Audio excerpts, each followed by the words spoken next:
I was scrolling Twitter the other day and saw fellow YouTuber Tyler at MyRetroLife posting about acquiring games from his childhood again. One of the titles is Who Framed Roger Rabbit, with a familiar rainbow logo. I made a joke about LJN, and of course he responded with, "It was made by Rare." How have I never talked about this? So immediately I decided I need to make a video on the ties between LJN and Rare and what games came out of it. So here we are talking about LJN, a company that had quite the reputation back in the NES days. They were the licensed game king, known for dropping many licensed movie and show tie-in games, and most of the time, they were stinky poo-poo garbage.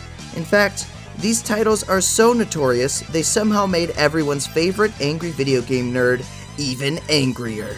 LJN!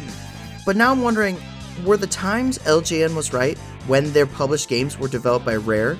These were the early days of Rare on the NES. Previously, the Stamper Brothers were under their earlier creative endeavor dubbed Ultimate Play the Game and primarily developed games for the ZX Spectrum. In 1985, as the brothers moved on to Nintendo Land and developed for the NES, they created a separate company dubbed Rare Unlimited and slowly phased out Ultimate Play the Game, selling it off and focusing on Rare. LJN at the time was a major publisher and, as mentioned, often acquired the licenses to create tie-in games for TV shows and movies and stuff like that.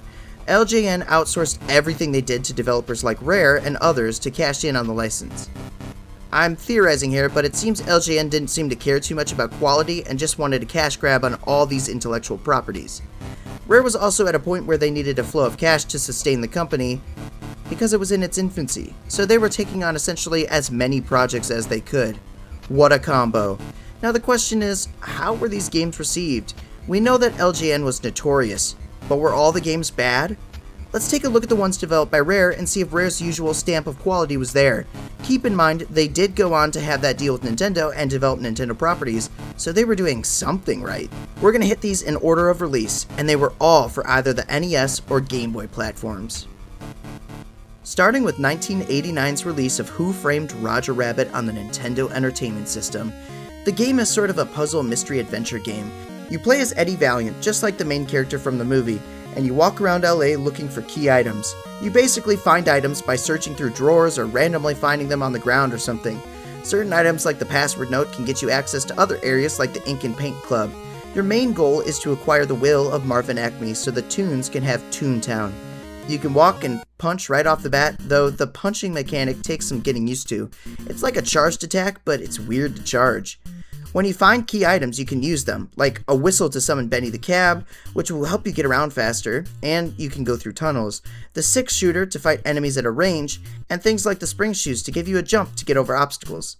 This game is all about special items. What I like about the game is the sort of detective aspect, though it's not fleshed out quite that extensively. It's interesting. The graphics themselves are actually pretty charming, and the music is solid for an 8-bit title. Tim Stamper designed this one, Kev Bayless was the artist, and David Weiss did the soundtrack. I had fun for a bit with it, but I'll be honest, when I started getting into it more and more, it's very complex and a large world you have to search through. Everything is really slow-paced. Follow that up with every 5 seconds an enemy comes on screen and tries to hurt you, or if it's those weasels, they grab Roger and try to bust him up. You do have an opportunity to drop a comeback or solve a riddle to escape, but even in Benny the Cab, they still come after you in their own car. It's frustrating enough to have to search high and low to find things, but to be stopped every 5 seconds basically makes it feel so tedious. Also, important note, switching between items and sometimes using things requires you to hit the select button. I disliked this choice. I couldn't figure out how to do things and needed to look it up, which also goes for exploring. If ever a game needed a guide, this is that game. I don't think this is up to Rare's usual quality of games, but I don't think I'd say like it's the worst game I've played by any means, just a unique experience that tests your patience. This one's overall okay. If you love the movie, maybe you'll like it even more. Perhaps the next game on our list will be better. Let's check it out. Moving on to a Game Boy title from 1990, The Amazing Spider-Man. This one ended up being programmed by Chris Sutherland and again composed by David Weiss. The Amazing Spider-Man is a beat-em-up adventure game, though I will say it's very simplistic. Spider-Man can punch, jump, shoot impact web balls, and swing. There are also a few segments where Spidey's crawling up a wall and his spider sense alerts him to oncoming falling, honestly I don't know what they are, plates? Hard to tell. These vertical segments provide a really cool break from the normal gameplay, which is just side-scrolling and getting past enemies. The plot of the game consists of Mary Jane being kidnapped and Spider-Man somehow having a personal walkie-talkie that he can chat with his most fearsome enemies on. They taunt him and he goes out to save Mary Jane and sidekick every villain in the face. Eventually, after getting through to the end and defeating Venom, you finally save Mary Jane. Yikes! And your reward is a splash screen that says, "Oh Peter, I knew you'd come, but you really need some nicer friends." Shut up, Mary Jane. While I don't think this game is particularly special in any way, especially with the level design, aside from maybe some neat graphics for the time with the cutscenes and the music being okay, I think the overall package is just very mediocre. And I will say swinging was pretty clunky for me, and it was very frustrating. And with that, you only have 2 lives. But you can continue right where you left off if you die. The game is beatable in maybe 20 to 30 minutes. It's a shame there's no password system or saves. The game itself isn't really a big hit, and I'd say you're pretty safe to skip this one, unless you're an avid Game Boy collector and want to try it. I've played way better Spider-Man games, even on the Game Boy platform. That same year, Rare developed A Nightmare on Elm Street for NES. This particular title I was very excited to try out, just because I tend to like old horror movies, and this just seemed like an interesting license to make a game on, especially back then. This time programmed by Steve Patrick, and the composer is, you guessed it, David Weiss. And I gotta be honest here, I personally like this one. Looking online, people seem to be mixed on it, although most acknowledge it is one of the better LJN titles. I had some fun with it. The graphics are simple yet effective, and you can have up to 4 players. I had to look it up online to see what it's like, and boy is it crazy. The game itself is a side-scrolling platformer. I'd actually describe it as very similar to early Castlevania titles, and although not to that caliber, it's still competent. You'll be on Elm Street walking down as monsters and ghouls and all manner of creatures come at you. Every once in a while you'll see a house or a landmark and you can hit up on the D-pad and enter. Only one is unlocked at a time though, if I'm understanding correctly, so you have to go in and try different ones if you can't get into a certain one. Once in a building you need to collect these wrenches, only they aren't wrenches. They're actually supposed to be Freddy's bones scattered about. I was surprised to read that later, but it makes so much more sense. I was really wondering why I was collecting wrenches. After you collect all of them in the building, you'll be able to fight a boss, which is some body part of Freddy that attacks you, like his hand or his head. Eventually you'll drop all his bones in the furnace at the high school and you win! Hooray! One really cool part of the game is the sleep cycle. You need to manage your sleep meter by finding coffee to fill it up. If your meter goes down all the way, you enter the dream world and you have to find a boombox to wake up. The dream world is full of fiercer enemies who are faster and stronger and also look creepier. The best part, which I'll admit gave me a huge sense of dread, after a while, if you don't get out of the dream world, the Nightmare on Elm Street 1, 2, Freddy's coming for you melody starts playing, and eventually a splash screen pops up with Freddy's TM coming. I really don't know why they have a TM there, but I noticed it. We then have to battle Freddy to survive. If you manage to find a dream token, you can change into a special dream warrior by pressing select and get some cool abilities. I had the acrobat here, but there are 2 other classes. The game is fun, and I can imagine it being more fun with more people. The graphics are decent and the music is solid. It honestly plays pretty buttery smooth, which is what sets it apart from the last games we talked about. It doesn't really feel jank. It works well. Moving on to later in the year, Rare also got a chance to do some wrestling titles. In 1990, we had WWF Wrestlemania Challenge for NES. Popping into the game, I'm immediately given the option of being myself or someone else from a classic lineup of wrestlers. And let me ask you this. Why would I ever be myself when I can be Macho Man Randy Savage? Now I'm in the game and it's sort of a top-down angled perspective.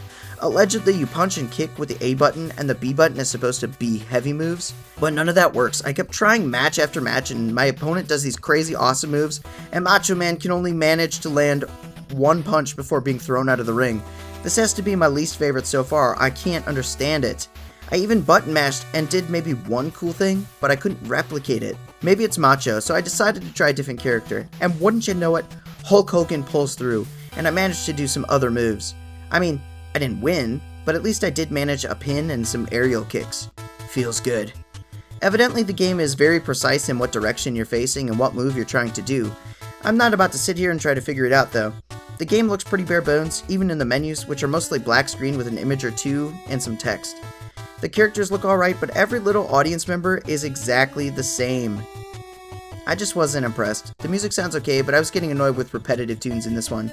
As I mentioned, it's my least favorite so far, and is definitely the weakest. But wait, we have one more wrestling game, this time on Game Boy!